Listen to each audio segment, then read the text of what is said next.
സുഹൃത്തുക്കളെ, നമ്മളിന്ന് അനുകമ്പ എന്നുള്ളതിൻ്റെ ഒരു ദിവസം ആചരിക്കാനാണ് ഇവിടെ കൂടിയിട്ടുള്ളത്. അപ്പോൾ ഇന്ന് ഞങ്ങൾ ദയാശുപത്രി ആദ്യം തുടങ്ങുമ്പോൾ ഞങ്ങൾ ആദ്യം പറഞ്ഞിരുന്നത് തന്നെ കെയർ വിത്ത് കമ്പാഷൻ എന്നായിരുന്നു. അന്ന് വളരെ ലിമിറ്റഡ് അർത്ഥത്തിലാണത് പറഞ്ഞിട്ടുള്ളത്.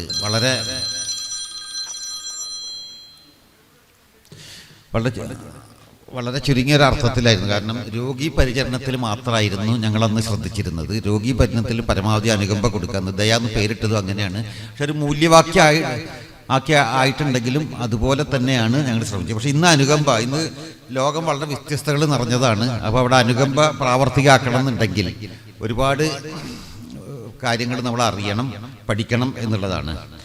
അപ്പോൾ അതിന് സൂക്ഷ്മതലത്തിൽ കമ്പാഷൻ അറിയണം. കാരണം ഇപ്പോൾ പിന്നീട് ഞങ്ങൾ പോലും ഇപ്പോൾ രോഗി പരിചരണത്തിൽ നിന്ന് ആ കമ്പാഷൻ മറ്റ് തലത്തിലേക്ക് കൂടി ഉയർത്താൻ ഞങ്ങൾ ശ്രമിച്ചു എന്നുള്ളതാണ്.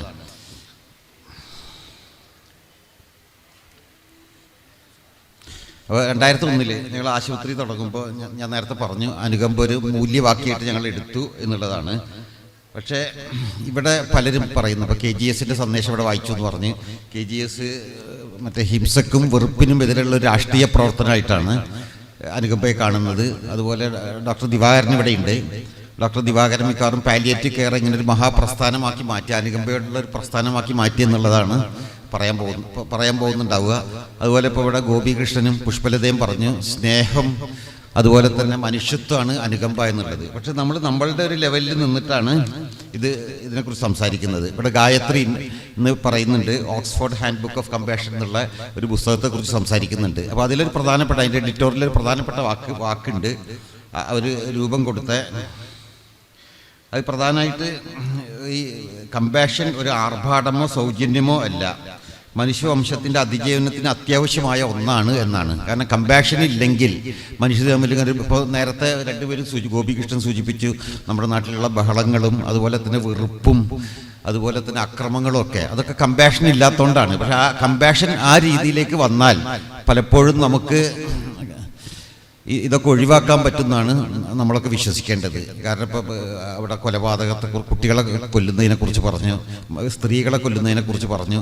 ഇതൊക്കെ കമ്പാഷൻ കൊണ്ട്, കാരണം മനുഷ്യവംശത്തിന് അതിജീവിക്കണം എന്നുണ്ടെങ്കിൽ കമ്പാഷൻ വേണം. കുറേ പേരെങ്കിലും അങ്ങനെ കമ്പാഷനേറ്റ് ആയതുകൊണ്ടാണ് ഇപ്പോൾ ഈ യുദ്ധങ്ങൾ എതിർക്കുന്നത്. അതുപോലെ തന്നെ നേരത്തെ പറഞ്ഞു ജാതീയത എതിർക്കുന്നത്. ഇതൊക്കെ അതുകൊണ്ടാണ് വരുന്നത്. അതുപോലെ തന്നെ നമ്മുടെ ചുറ്റുമുള്ള ലോകത്ത് അനീതിയും ചൂഷണം ഇതെല്ലാം ഉണ്ട്. ഇതെല്ലാം നിറഞ്ഞു നിൽക്കുന്ന ഒരു ലോകമാണ്. അപ്പോൾ ഞങ്ങളുടെ പോലുള്ള ഒരു ചെറിയ സ്ഥാപനത്തിന് അത് എങ്ങനെ നമുക്ക് ഈ ഒരു അനുകമ്പാത്രമായിട്ട് നമുക്ക് എന്ത് ചെയ്യാൻ പറ്റും എന്നുള്ളതിനെ കുറിച്ചാണ് ഞങ്ങൾ ആലോചിച്ചത്. അപ്പോൾ അതിനുള്ള ഒരു ഇൻഫ്രാസ്ട്രക്ചർ ഉണ്ടാക്കുക, വളരെ എത്തിക്കലായിട്ട് മുന്നോട്ട് പോകാനും ജോലി ചെയ്യാനുള്ള സൗകര്യം ഉണ്ടാക്കുക എന്നുള്ളതാണ്.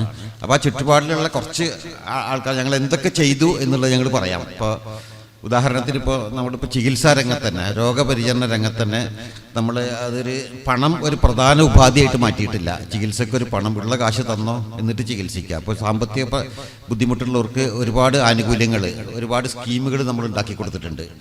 പലപ്പോഴും സൗജന്യമായിട്ടും നമ്മൾ ചികിത്സിക്കാറുണ്ട്. പിന്നെ അവിടെ വരുന്ന ആൾക്കാരോടും നമ്മൾ അതുപോലെ തന്നെയാണ് പറയുന്നത്. ഇപ്പോൾ അവർക്കൊരു നല്ല അനുഭവമാക്കി തീർക്കുക, അവിടെ വന്ന് അവരുടെ സമയം അല്ലെങ്കിൽ കാശും പാഴാവാതെ ഒരു നല്ല അനുഭവമാക്കി തീർക്കുക എന്നുള്ളതാണ് നമ്മൾ ചെയ്തുകൊണ്ടിരിക്കുന്നത്. അപ്പോൾ അവർക്ക് ഏത് സമയത്തും ഇപ്പോൾ ഞാൻ ഇവിടെ ഇരിക്കുന്നുണ്ടായിരുന്നു, ഏത് സമയത്തും ഞാൻ ഫോൺ എടുക്കുന്നുണ്ട്. നമ്മുടെ ഹോസ്പിറ്റലിലെ എല്ലാ ഡോക്ടർമാരും, ഇത് ഞാനൊരു മാർക്കറ്റിംഗ് ആയിട്ട് പറയല്ല, ഞങ്ങൾ ചെയ്യുന്ന കാര്യങ്ങളാണ്. കാരണം ഏത് സമയത്തും ഞങ്ങൾ ഫോൺ എടുക്കും, എല്ലാ ഡോക്ടർമാരും ഫോൺ എടുക്കും, അതുപോലെ മറ്റ് സ്റ്റാഫുകളും ഫോൺ എടുക്കും. അപ്പോൾ അത് വളരെ നേരെയായിട്ട് വളരെ ആൾക്കാർക്ക് വളരെ സഹായകരമായിട്ടുള്ള ഒരു സംസ്കാരമാണ് ചികിത്സയിൽ ഞങ്ങൾ വളർത്തിയെടുത്തത്.